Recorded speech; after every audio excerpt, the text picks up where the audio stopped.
तर गेल्या काही दिवसांपासून आपण नाराज होतो, ऐनवेळी उमेदवारी डावलण्यात आली.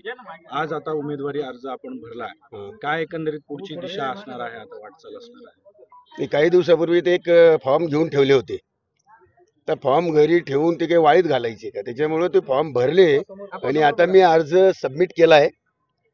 बघू, आणखी 2-3 दिवस आहे. उद्या परवा एक कार्यकर्त्यांच्या समितीत एक मेळावा बैठक घेऊन त्या बैठकीमधून आपण आपला निर्णय घेऊ. आपण बंडखोरी करण्याचं कारण काय? बंडखोरी करण्याचं म्हणजे मी बंड मी आहे तुका म्हणे पुत्र व्हावा ऐसा गुंडा त्याचा लागो तीही लोकी झंडा. माझ्या पक्षाने मला 1 वर्षापूर्वीच मला सांगितलं होतं की तुम्हाला लढायचंय, तुम्ही जोरात सुरू व्हा. मी 1 वर्षापासून मी फिरतोय. 1 वर्षामध्ये सर्व मतदारसंघामध्ये माझ्या 2-2, 3-3 फेऱ्या माझ्या सगळ्या झाल्या आहेत.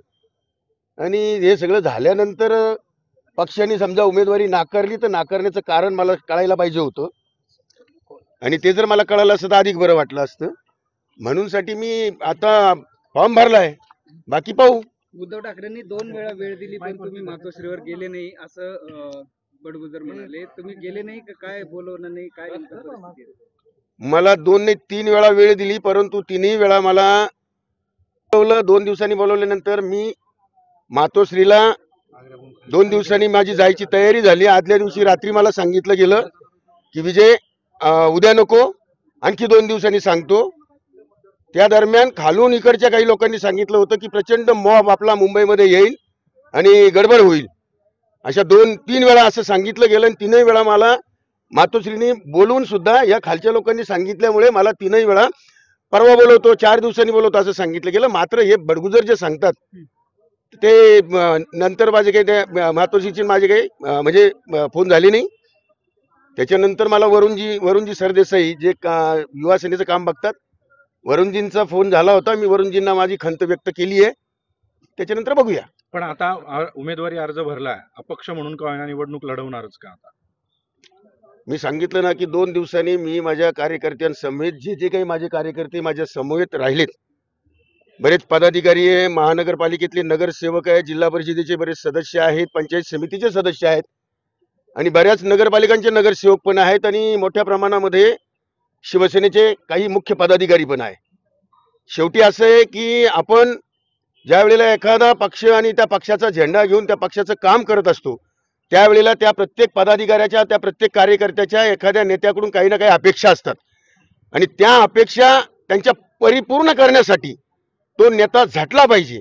आज माझ्या ज्या काही कार्यकर्त्यांच्या माझ्याकडनं अपेक्षा आहेत त्या परिपूर्ण करण्यासाठी जर माझ्याच अपेक्षांना लाथ मारण्याचं काम एखाद्या पक्षाकडून होत असेल किंवा पक्षातल्या काही लोकांच्या माध्यमातून होत असेल, तर ह्या जे काही पदाधिकारी म्हणून आहे, जे काही कार्यकर्ते म्हणून आहे, जे काही मुख्य पदाधिकारी आहेत, मुख्य प्रवाहातले, ज्यांनी लोकांसाठी लोकांच्या पालख्या वाहिल्यात, ज्यांनी पक्षाचं काम तळागाळाला पोहोचवलंय, अशा लोकांच्या सुद्धा अपेक्षा पूर्ण झाल्या पाहिजेत.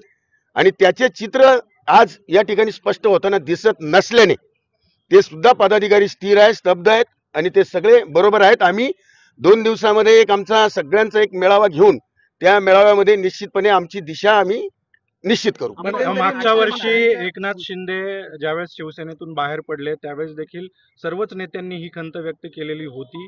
नेमकं काय घडतंय शिवसेनेमध्ये की जे चांगले नेते त्यांना अशा पद्धतीने डावललं जातंय? आता लोक तसं म्हणायला लागले, त्यांनी केलं असेल ते काय का बरं केलं असेल.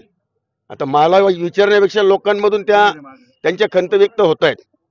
आपण तुम्ही जी भूमिका घेतलेली आहे याची दखल घेऊन पक्षश्रेष्ठी तुमच्यावर कारवाई करण्याची शक्यता आहे किंवा करतील असं वाटतंय? तुम्ही तयार आहात? सौभाग्य न सब दिन सोता है, देखो आगे क्या होता है. नाही, घोलपनानं तर रोजच बोलतात. ते माझ्या घरातलाच माणूस आहे, त्याच्यामुळे आमचं रोजच बोलणं होतं. मुख्यमंत्र्यांच्या देखील संपर्कात तुम्ही गेला होता? कोणाच्या? मुख्यमंत्र्यांच्या देखील संपर्कात तुम्ही गेला होता अशी चर्चा होती, परंतु पुढे काय झालं त्याचं काय? अनेक वर्ष मुख्यमंत्री एकनाथ शिंदे साहेबांच्या बरोबर आम्ही कामं केलीत. त्याच्यामुळे कोणाच्या संपर्कात गेलो, कोणाच्या नाही संपर्कात गेलो, परंतु मी खमका आदरणीय पक्षप्रमुख उद्धव ठाकरे यांच्याच सानिध्यात राहिलो. असो, आता पुढे काय बघू. कार्यकर्ते काय म्हणतात, पदाधिकारी काय म्हणतात, त्या पदाधिकाऱ्यांच्या सगळ्यांच्या सांगण्यावरतून निर्णय घेऊ. स्थानिक आपण पदाधिकारी म्हणताय किती संपर्क आहेत? पदाधिकारी सगळे आहेत, सोबत आहे, 2 दिवसात निर्णय घेऊ. पण आज अर्ज भरताना आपल्या सोबत पदाधिकारी दिसले नाही प्रमुख. काय त्याचं काही कारण? कोण पदाधिकारी पाहिजे माझ्याकडे इथून पुढे फक्त 4च लोक जाऊ देतात. आता माझ्या सोबत 35 नगरसेवक आहे, 4 जिल्हा परिषदेचे सदस्य आहेत. आता माझ्या समूहामध्ये 35 नगरसेवक आहे, 4 जिल्हा परिषदेचे सदस्य आहे, पंचायत समितीचे काही लोक आहेत आणि मुख्य प्रवाहातले शिवसेनेचे काही पदाधिकारी पण आहेत. या सगळ्यांना घेऊन आपण पक्ष प्रवेश करणार आहे का दुसरा? मी आता सांगितलं ना, 2 दिवसांनी आमच्या लोकांशी चर्चा करेल आणि चर्चा केल्यानंतरच अंतिम निर्णय घेईल. कधी मेळावा होणार, कधी काय?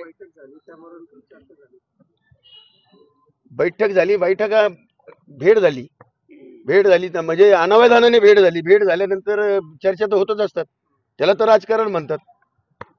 गिरीश महाजन हे बरेच वर्ष आम्ही बरोबर सोबत काम केले, त्याच्यामुळं परिचय तर आहेच, परिचय होता आणि तो कायम आहे.